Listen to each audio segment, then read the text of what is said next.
Australia মূলত ইউএসের সাথে লো ব্লক ফুটবল খেলতেছিল, কিন্তু সেখানে এই লো ব্লক ডিফেন্সকে ভেঙে চুরমার করে দিচ্ছে ইউএসএ।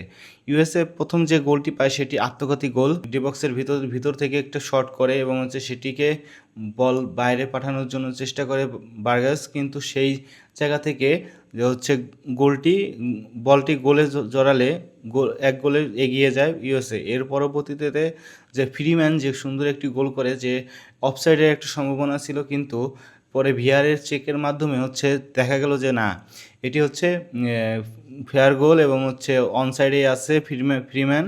তো তারপরে 2-0 লিড নিয়ে তারা প্রথমার্ধ শেষ করে। তবে অস্ট্রেলিয়া যে 2-0 গোলে পিছিয়ে আছে সেটি বোঝার কোনো উপায় নেই, কারণ তারা সবসময় অ্যাটাকে যাচ্ছে। প্রথম গোল হওয়ার পরেই প্রায়ই গোল দিয়ে দিচ্ছিল অস্ট্রেলিয়া, কিন্তু তাদের যে ফিনিশিংয়ের অভাব, সেই ফিনিশিংয়ের অভাবের কারণে গোলটি হয়নি।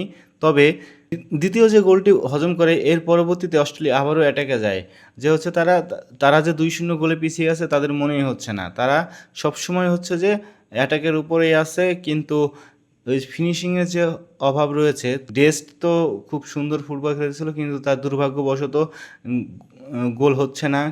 তাহলে আরও 2-3 গোলে এগিয়ে যেতে পারতো ইউএসএ।